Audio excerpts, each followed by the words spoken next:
Hello, welcome to He's Hot, but something is off. We are back from the cruise. We were just on a cruise last week from Miami down to the Caribbean with Atlantis again. And we're doing a morning recording, which is a little bit rare. I feel like I usually do these afternoon, early evening. A lot of the times I'll get dinner started in the oven or the rice cooker or whatever it is, and then I'll record. And then by the time I'm done recording, dinner's usually done. But today it's 11 a.m. on the West Coast as I'm recording this on a Wednesday. So I've been back 2 days. So still a little bit of in the recovery mode right now. But it's been good. It was a fun cruise. On the upcoming week's Gay Cruise and Travel podcast, I'm going to go and basically do a bit of a review / debrief of the cruise itself from like the travel perspective, I guess. More going through the different aspects of the cruise ship and the cruise itself and what I thought it was like, give my take on this particular sailing. But on this personal podcast, we're not going to go to the specific reviews, but I want to do want to talk a little bit about this cruise from like a more personal perspective. So the last time I told you guys several times I was on the Thanksgiving cruise in November, but before that I hadn't been on a cruise since February of 2023, so exactly 2 years ago, and I took this same cruise just from that year, the equivalent cruise. It was on nearly identical ship. That was the Harmony of the Seas on Royal Caribbean, this the Allure, but they're like sister ships. They're from the same class of ships, and that means when you're on the ship, you don't really know the difference. They're pretty much identical, like 99%. This particular ship was a little bit like older though. But anyways, it's been a while since I've been on a cruise and all I did was party and it wasn't any sort of work. It wasn't, I didn't intend to make a giant high production after movie like I did with the previous cruises I went on. So that Harmony 2023 cruise, I had my fancy camera equipment, and the intent going into that cruise was to create a really fancy, highly produced, highly edited after movie, and I did. With this one, I just wanted to just have a vacation. I just wanted to like party. And it's been a little while since I did like a party cruise, but there's a lot of parties on these cruises. There's one every night, and on 3 of the 7 days, there's also an afternoon party. So it was like a lot. And since it's been so long that I've done 9 or 10 parties in a 7-day span, it took a little acclimating back to like that density, that concentration of partying. Being on a cruise ship makes the partying easier because the party's right there. You can always go back to your room. The food is right there. There's like minimal logistics. There's no traveling to like get to like a restaurant or to the venue or to like have to go back home maybe you forget something or anything like that, which is one of the great things about going on cruises. But it was like a little bit of like acclimating to get back to like, oh, it's a lot of parties in a very short amount of time. But I did have fun. David was my roommate, and we've actually been roommates before on a cruise, which is weird. We've been on a lot of cruises. And yeah, there were other people, quite a few friends that we knew that were going on a cruise as well.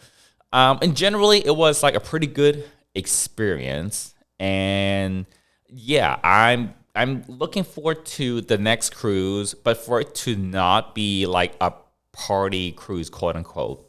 Kind of want the next cruise to be a little like the Thanksgiving one, to be a more relaxing one. I think a lot of people that haven't done the gay cruises or have only done the party cruises know they basically think all the gay cruises are party cruises, where there's like a party crowd, the parties are happening, everyone's trying to party like most of the time. There are also gay cruises that are not like that. So I would kind of sort of like to have a balance of The ones that are, go party, and the ones who are a little more relaxing. Like the Thanksgiving one was nice and relaxing. So that one was a little bit better. For some reason, I decided to catch a really early flight back home the day that we disembarked, which was just this past Monday.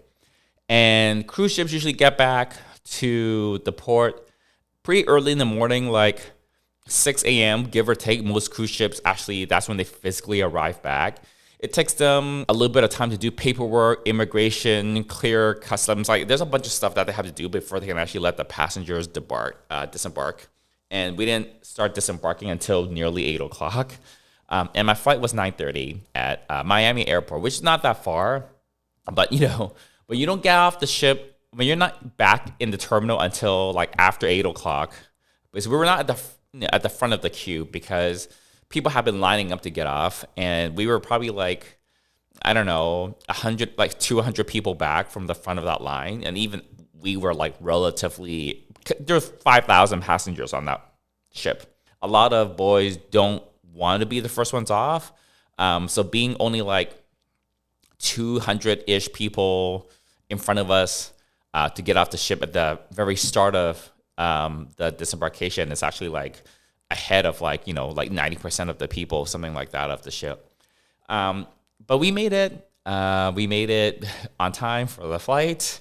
Somehow, miraculously, it was Monday morning, so. Hey, when was the last time you really took care of your skin? The skin is the largest organ in the whole human body and is doing so much for you. It protects you from germs and cooties. It keeps you warm when you're cold. It keeps you cool when you're hot. It's making vitamin D. It gives you the gift of touch and sensation. And that's just scratching the surface, so you better take care of it. I started my own skincare company, Serve Labs, to serve fun and functional skincare for everyone, so that you can serve fun while serving face. Go to servelabs.co, servelabs.co, or follow us at Serve Labs on Instagram, Facebook, or Twitter, and discover how easy and fun it is to treat your skin right with Serve Labs. It's surprisingly quiet for a Monday morning at the airport, but I'm used to Monday mornings being like a little bit crazy with the business travelers. But I think the business travelers get there super early. Like if you have to get somewhere Monday for work, I feel like you need to fly out very early on Monday. You're catching like the 6 a.m., 7 a.m. flights, so that by the time you get to wherever you're going, it's still like the morning of the business day, and you still have most of your workday ahead of you. That's what I'm used to in some of the other large airports I've been to. But yeah, I got there like 8:30, and like it was not busy at the airport, which I was like a little bit surprised. It was like kind of sort of dead at the airport at like 8:39 in the morning. But yeah, made it onto the flight, and I got back pretty early. Got back like 3 p.m. Was a zombie that whole day. Was a little bit of a zombie yesterday. Just coming off the cruise. The cruise is so intense, especially when it's like a party cruise, and it's such a departure from like the normal world on land. It's a little bit of a mindfuck to like come off of the cruise, because like literally the night before you're at a party, and then like early morning the day after, like you're all packed and like you're getting off the ship and it's instantly back on land. It could be very jarring, quick change of environment. Yeah, and that messes with your head a little bit. So it basically was like zombie for like a day or two. I'm just today starting to feel a little bit more like, at least this morning, a little bit of my normal self. Had a work meeting this morning, which kind of put me more back in the mood of like, okay, getting back into work, getting back into like business stuff. But yeah, the emotional stability wasn't quite there for me. The Monday on the travel day, and also yesterday on Tuesday. It's Wednesday as I'm recording this. Yeah, just because because it's just such a shift. It's a little hard to explain. It's like, it's so jarring, the shift, that it's like you get a little bit of that post-vacation depression coming back. But I guess I feel like on a normal vacation that most people take, it would be a little less jarring when you effectively go from like one parallel universe to another. It feels like that. We went from like a gay island, a gay party island, literally back to like a mundane straight world. Literally, like when you step off the shift, it feels like that. Yeah, so didn't do anything. I still managed to haul my ass to the gym for like a little bit yesterday, but I just let myself like, you know what, just take it easy, just to like reacclimate back to the real world. So that's always like a little bit. That's always a little bit difficult after a party trip for me. But it's like, especially like the gay cruises, it's just okay. Yeah. So I will have. I would say I will have maybe. I have a couple of juicier ish stories, personal stories from the cruise on my Uncut podcast coming up this weekend exclusively for my Patreon subscribers only. Obviously, plug in my Patreon, plug. It's got good content up there. I did vlog the trip, not to the same level as I did on previous cruises where I had like the fancy camera equipment, but there will be at a minimum a series of travel vlogs for my Patreon subscribers. One of the advantages of subscribing to my Patreon in one of the upper tiers is that they get travel vlogs. Every time I travel, I vlog, and they get all of those vlogs in addition to the bonus version of the podcast, which is called Uncut, as well as tidbits that I regularly post onto the wall, onto my Patreon feed. So go check it out. If you're not sure about subscribing, just go over to my Patreon anyways. And without subscribing, you can see previews of the type of contents I post on there. I promise you, it is definitely worth the money.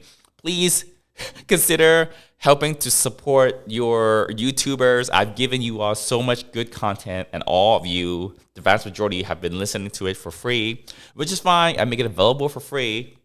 But even like a little a one-time donation, which I should set up something to take one-time donations. I think my YouTube is supposed to allow, like, I think they call it super thanks. They keep changing the names of stuff. But I think on YouTube, you can do something that's like a one-time tip. YouTube has never made it like super abundantly clear how to tip a creator that you like. But yeah, consider doing that. Even just like a one-time like $5 tip, I would appreciate it so much. I actually should find a way to reward people who want to tip me on my YouTube. Yeah, I should look into that. If you're interested in like a super easy way to leave me like 50 cents, I will take 50 cents from you. I think sometimes it's like the gesture that matters. Like, it's not about like the amount of money, but the fact that you're willing to give me like any amount of money just to help support like the content creation that I do, I would so highly appreciate it. Anyways, now that I've spent 5 minutes talking about how you should give me more money, we will move it on. But yeah, there's going to be more cruise vlogs and cruise related content on the Patreon. But then also, if I have enough content for some sort of YouTube vlog video on the cruise, once I go through the footage, then I will actually know, do we have something substantial enough for YouTube? I think there will be, but I think it will only be the Patreon subscribers that will get like all of the vlog footage that I will be doing that I did on the cruise. All right, moving on. I'm making more preparations to move out of LA, but that also means moving out of California. I was talking to David yesterday, and the most annoying thing that's going to happen whenever I move, the most annoying thing is finding a new hairstylist. I happen to have found a hairstylist that I really like here in LA, and he works like right where my gym is, like literally in that same little like mini mall type thing. Yeah, and it's gonna be so. I hope I find a good stylist when I move to wherever I'm moving, which I still haven't told you yet. But that's gonna be like the most annoying thing. The second most annoying thing is probably going to be finding a doctor. That's not as bad for me because I don't really have like a really good primary care doctor here in LA. I've never really like needed like a lot of primary care. Obviously, as you age, you do need to visit the doctor more. Definitely, I visit the doctor more now compared to like 10 years ago. Like in my 20s, like I never needed to go to the doctor or anything, literally. But But nowadays, I'm not 20 anymore. Yeah, like you slowly over time do need to go to the doctor, like just the normal process of aging. Yeah, so but I still never really had like there wasn't any like one, PCP here that I was like particularly attached to, and I did change my insurance like barely a year ago, and I had to like see a whole different doctor. So that part is maybe not as bad. But finding like a new hairstylist when you move to like a new place, that's gonna be like the most annoying. And it's also more annoying, but I have like a really good one here that I do like going to, and we chit chat and do all that kind of stuff. And he's also really good at cutting my hair. So that part is gonna be a little bit annoying. But I'm looking forward to getting out of this place. So I'm pretty eager for the move. It's gonna take a little while to sell this place.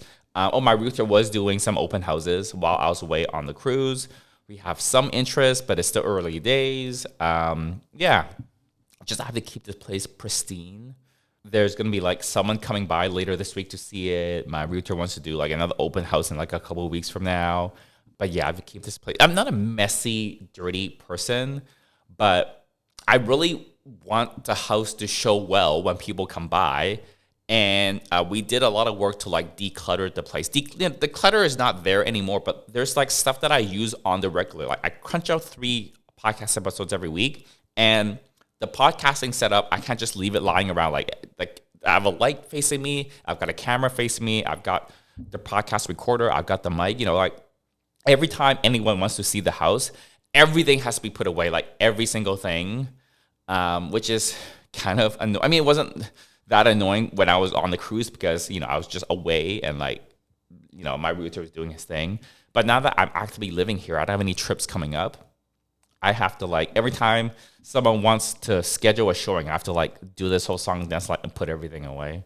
So it's a little bit annoying like that. But I'm excited to like, move to, it's probably going to be moving to a different state. I will tell you guys that I don't think there's anywhere I can live in California that's going to help. Like if I'm going to move somewhere else in California, it will only be because of like 2 reasons or 2 things. Only because there's some company that's going to pay me a good amount of money for like a job I want to do. And that job is located somewhere else in California, like San Francisco, like a tech company or something. And that's the only reason I think I would. That's one reason where I would stay in California, but wouldn't be living like here. And the other thing is, if I can find somewhere else to live in California where the housing cost is a lot lower, where I'm still in close enough proximity to like a major airport, which is like, okay, that means living close to SFO or LAX.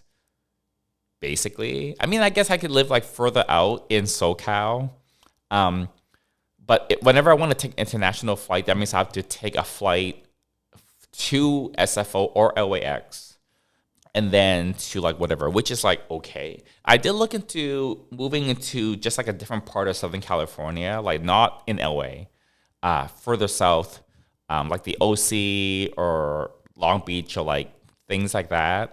Maybe like a little further inland. I looked at Palm Springs, but pretty much it's not like so much cheaper to live like in those areas than it is to live in in LA. And one of the main reasons to move is to like save money on housing. And I'm not going to be saving that much money moving to like a different part of the OC. I will save some money, but the thing is like, it just makes my life more difficult in some other ways. It's going to be harder to like, I'm not going to be saving that much more money, and I'm not going to be saving any money in terms of like taxes, for example, in terms of like insurance, in terms of like energy costs, which is kind of expensive here in California, in terms of like home insurance with the wildfires, just things like that. San Diego is even more expensive, apparently. And San Francisco, it has never been cheap. So, and there's really no other place in California that is like, yeah, I think that's it. I've lived in LA. There are other parts of SoCal I recognize. I've lived in San Francisco. I lived in Silicon Valley. I know Palm Springs. I know about San Diego. There's not too many other places where I can go where I can like easily take. I can easily get myself international flights. But yeah, I can live somewhere way out on the outskirts or something. But it would take me like hours to get to an airport or something to be able to like connect back to LAX or SFO to take an international flight. And like I just travel too much to like do that. So basically, yeah, it's probably going to be out of state unless some company wants to pay me a lot of money for a job I really want to do somewhere near LA or near San Francisco where I can still be close to one of those airports. Yeah, but as soon as we get a buyer and get into escrow, things are gonna happen really quickly. I already have a checklist of like all the things I need to do. Like once we get into escrow, it's basically gonna be 30 days. Within 30 days, I'll go from owning this condo to basically like having no ties in San Francisco. Like the house will be gone. And I have a list of like all the things I need to do, like change my voter registration, get re-register the car in a different state, assuming I'm going to a different state, having to get a new driver's license if I'm going to a different state, moving the LLCs because I've got LLCs to a new state if I move to a different, all that kind of stuff. So it's a lot of planning in the background. And one of the things I'm looking at that's making this more difficult is I think I'm supposed to go to Asia kind of sort of for work for the OnlyFans. But I usually go to Bangkok for Songkran. Because that's a popular time to do collabs. Yeah, and that's coming up pretty soon. And I have EDC tickets, EDC Vegas tickets, and that's coming up in May. So I do have a few trips potentially coming up, a work trip and then another like party trip, I guess. I haven't been to EDC Vegas in a while, and I love doing EDC in Vegas so much. It's such a unique, such a fun experience. I did buy tickets for it last year, and I just sold it at the last minute because I'm trying to save money. I'm not opposed to, I might do that again this year, possibly. I think I saw the other day that they're still selling some GA Plus tickets, so as long as I have a regular GA ticket that I can, I haven't checked the website lately. Yeah, but possibly. I just did the cruise, and that was fun, but it's like, yeah, we're still on a bit of a budget. But I do really want to go back to EDC because I do think EDC Vegas especially is so much fun. It's just such an experience, such a unique experience that I really want to go back. Okay, can I tell you something for real? Skincare is not really a sexy topic. No one's waking up in the middle of the night thinking, oh my God, I have to take care of my skin. I know I talk a lot on the podcast, I have a lot of opinions, and I have a lot of advice to give, but if you don't listen to me about anything, listen to me about this. You have to take care of yourself, and you also have to take care of your skin. I believe in it so much, and I think it's such a critical thing that I started my own skincare company, Serve Labs, to serve fun and functional skincare for everyone. And you know what? Not to toot my own horn, but people are always telling me, your skin looks so good, and I can't believe how old you are. Do you know why? Because I've been taking care of my skin for many, many years. But I know, for a lot of you, skincare just sounds like another chore. But I want to make it fun. And that's where Serve Labs comes in. Go to servelabs.co, servelabs.co, or follow us at Serve Labs on Instagram, Facebook, or Twitter, and discover how easy and fun it is to treat your skin right with Serve Labs. We'll see how the money works out because, oh my God, eggs. The cost of eggs. Have you guys tried to buy eggs lately? Egg prices have gone through the roof. They kind of sort of went through the roof a little bit in last year in 24. And then it started to come back down like a little bit. I think end of last year, I was getting eggs at Trader Joe's they came down to like $2.99 for like a little bit, for like just the cheapest pack of dozen white eggs for $2.99. It was at like $3.49 or $3.99 at some point, maybe in like the fall, but like as it got to like the winter time, tail end of the year, it was like $2.99 for like a little bit, for like a little while. And then now out of nowhere, like you can, some weeks and some days there are no eggs at all. And then they're $3.99 now. So I got some eggs yesterday or day before, 2 days ago. I flew back from Miami. It was still the afternoon. I knew my fridge was empty after being away for a week, so I went to Trader Joe's on my way home to get groceries. They happened to have eggs in stock, and they were like $3.99 or something, so like 50% more the price. But even Trader Joe's is actually pretty inexpensive where I live for eggs. I had a friend post on Instagram a couple of weeks ago. He was at Kroger's, and he was posting like the price tag, he was buying eggs, and it's the Kroger's house brand eggs, the generic brand eggs were like, I don't know, $7 or something. And I told him, like, go to Trader Joe's and it's like half that price for like the same eggs. He wasn't buying some sort of like free range organic brown eggs. They're just like regular Kroger store brand white eggs for like $7 or $7.50 or something. It's like, go to Trader Joe's. They're like $4 right now. So yeah, even yesterday I went again, like they're out of eggs, completely out of eggs. Egg prices are, yeah. Oh my God. Like there's only, it's crazy. Like egg prices are like so crazy. I can't imagine paying like $8 for like for like basic white eggs. That's what organic eggs used to cost, like $5 or $6 at like Whole Foods, like the whatever Whole Foods brand brown organic free range non-GMO Peace Crisp eggs or whatever were like $5.50 or $6 for for the organics. Now when you go to like a regular supermarket, like a Safeway or Pavilions or Kroger's, you have to pay like $7 or $8 for like regular white eggs.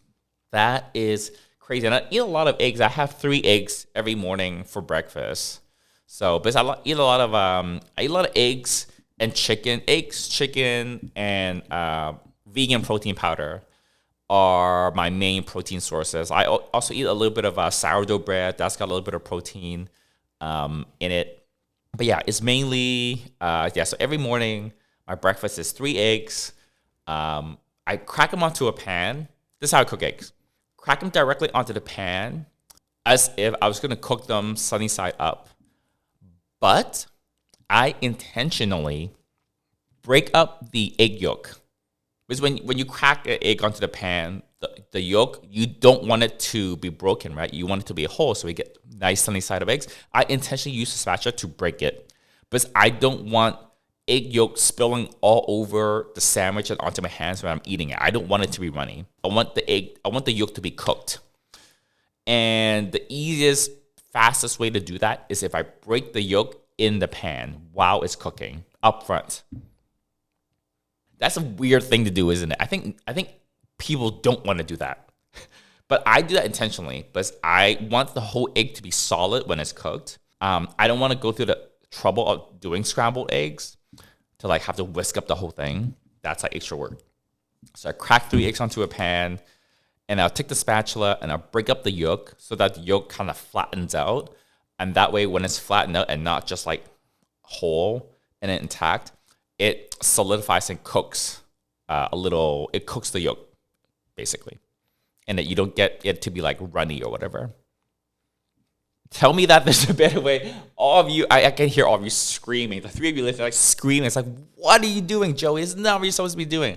That's how I do it. Every morning I do it. 3 eggs in a pan, and I break the yolks. And then I'll put 2 slices of sourdough bread into the toaster. Toast that up very lightly, not like a dark brown anything. Very lightly toasted, barely brown at all. Just so you get a little bit of crisp on the outside of the bread, but the inside of the bread still stays soft. It's just enough so that the bread doesn't get soggy from the eggs when you make the egg sandwich. But the inside, I don't want like toast for an egg sandwich. I just want it to be a little crispy on the outside so it doesn't get soggy, but then for it to be soft on the inside. So it's like barely brown when it comes out of the toaster. And that some salt and pepper, and that's it. It's a very basic egg sandwich. So that's what I had for breakfast this morning.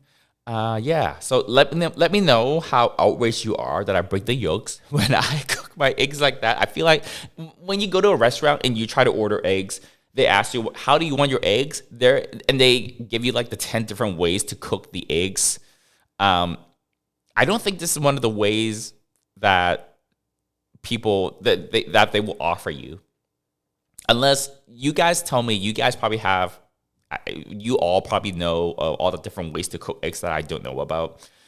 The way I cook eggs, is that a thing? Like, do people do that? I only do it because I just don't want a runny yolk. And the easiest, fastest way to cook the yolk is to break it up. So there you go. All right. Send your hate mail and your hate comments about how I cook eggs down in the comment section of the YouTubes below, and then I will talk to you all on another episode of the podcast next week. Until that time, bye y'all.